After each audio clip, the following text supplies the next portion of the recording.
Welcome back. I got a request from Sam138 to check out this Marlin Camp 9. Yeah, you're right, Sam. This does look a lot like the Ruger 1022 or the 1045.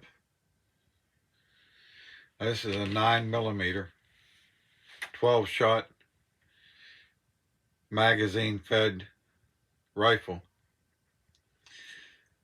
These take the Smith & Wesson 59 series mags, so you can get longer mags, shorter mags. This is a 12 round mag, due to this being an early model. The later models, after one of those banned on magazines, only held 10 rounds. As you can see, this one is not checkered.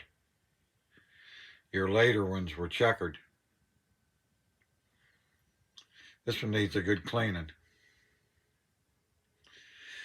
What I did, I ordered a sight hood for it, which I have. I need to get a different set of rings and probably a different scope. That's more scope than this gun needs, but I'm not sure what I'm going to do there on the optics, but those rings are going to go. And these have a buffer that, like the 1022 bolt buffer, but this is a big square thing made out of rubber.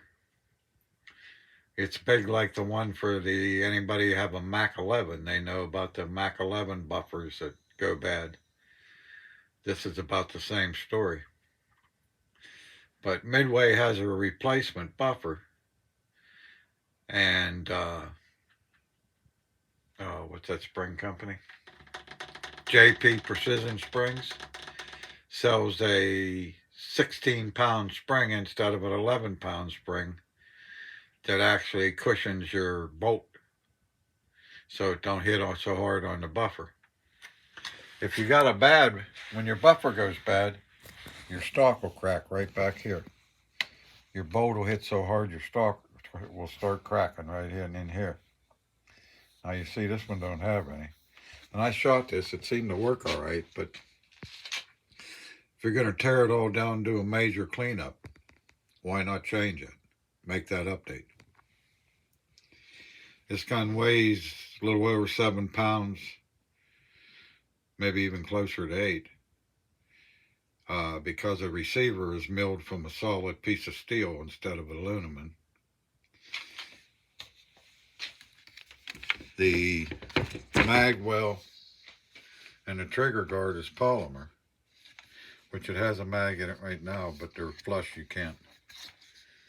And they're hard to get out one-handed, so I'm not going to try. But like I say, you can get up to a 30-round magazine for these. You can see that needs cleaned up pretty bad. I've owned this gun, I don't know, maybe 2 years. I had missed one of these in the early 90s for practically nothing. A couple $100. I went back to get it, it was gone.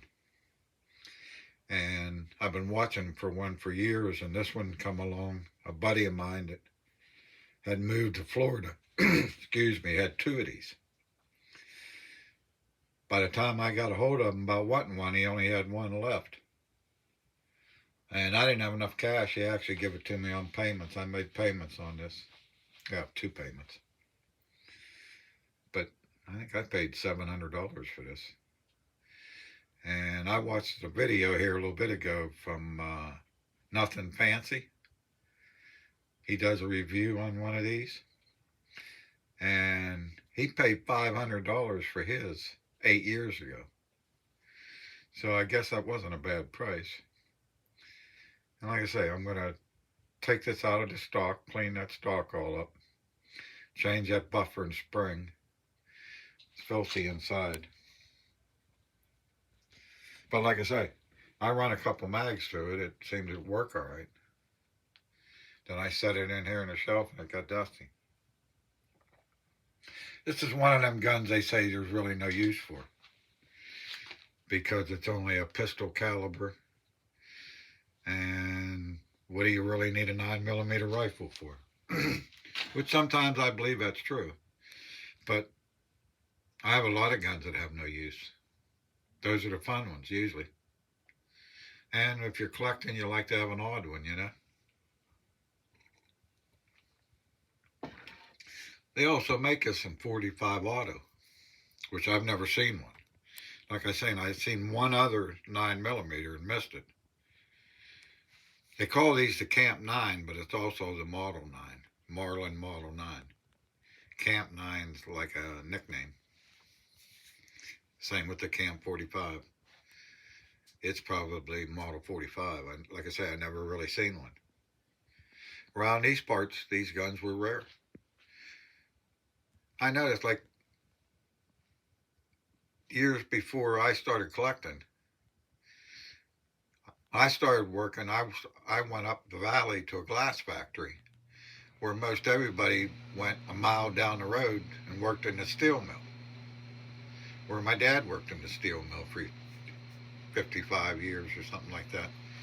But just as I was starting to get a job, it was going under. The steel mill went under in the 70s. So I went up the valley and got a job in a glass factory instead of a steel mill. But them steel mill guys, for some reason, they didn't collect nice guns. That's why you see on all my shelves, most of these guns were all bought here local, and they're nothing fancy. I mean, people bought it the basic gun they needed to hunt, and that was it. That's why a lot of my guns are like that. They're just a basic gun that, you know, the average person would buy that didn't have a lot of money.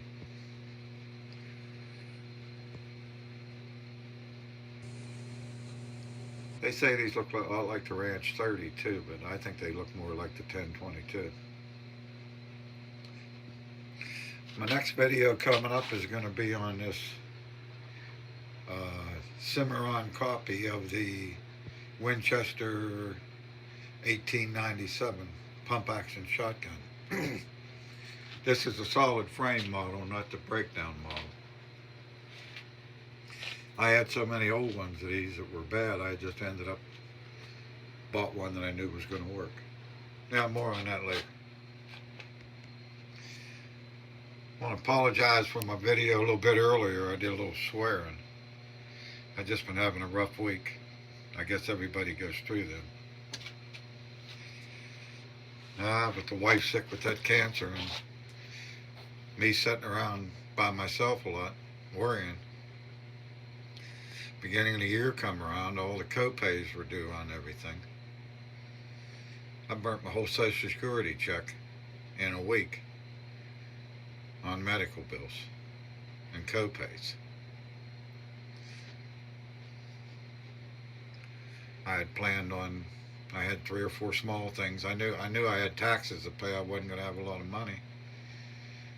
I always have 2 lists, you know, like a list of guns I want and then a list of parts I need. And when I don't have the money to buy a gun, I'll go to the parts list and buy something off of it. But I always, every month, like to buy myself a couple little things to make me happy. As you can tell from all my junk. But like I say, this month, I don't know, it just started off being a bad month. 500 here, 500 there, a couple of $150, $180 bills. Before I knew it, I was tapped out.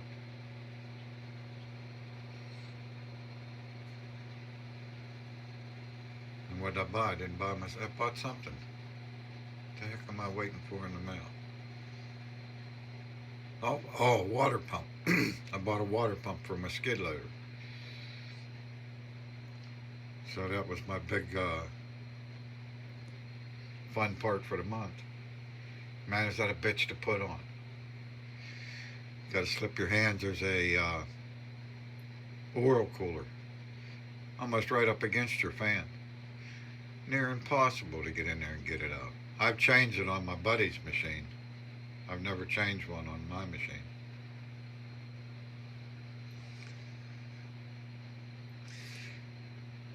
Yeah, I went off a little bit today. Like I say, I can't believe sometimes what a nice gun I show that don't get no views. But I guess that's just the way they come up and people see them. I don't know.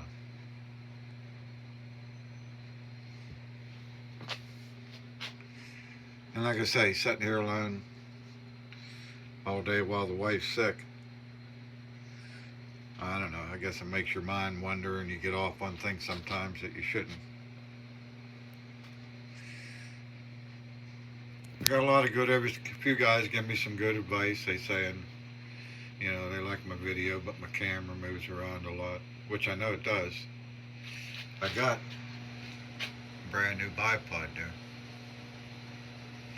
But time you put the iPad on that and get that, here's my Canon, get that over here beside me, there ain't no room for me to get in there to pick up the gun or anything.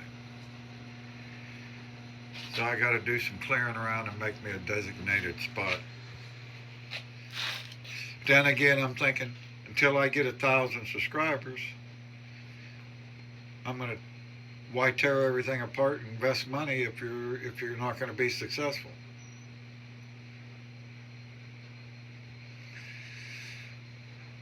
But like I say, I want to start getting them out there because I'm starting to forget the stories.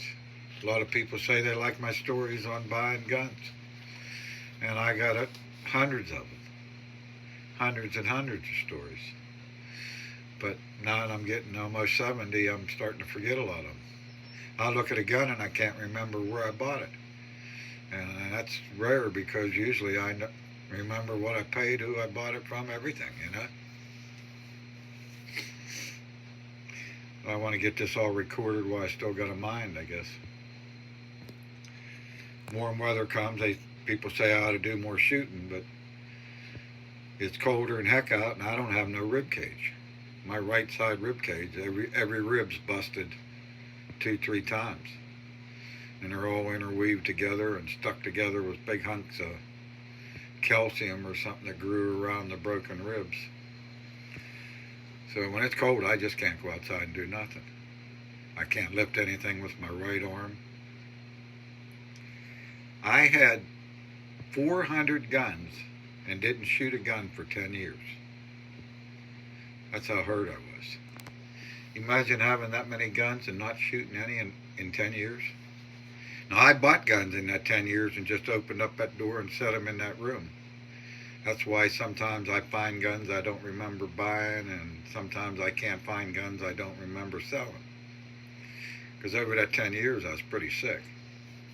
Any man who has been married for 51 years now, but at that time, I forget what it was, 30 or something, but couldn't make love to my wife for 2 years.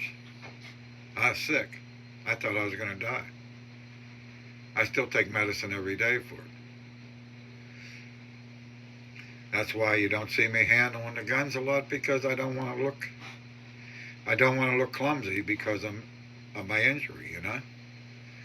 You're trying to hold the camera and move the gun with only one hand, and you're doing two things. But I'm going to try to get better at that. Hope to get some more subscribers here and find myself a place in with the rest of you guys. I have made some friends and picked up some subscribers, and maybe it ain't as bad as I thought. Some parts of this gun don't look used much, other parts look used a lot.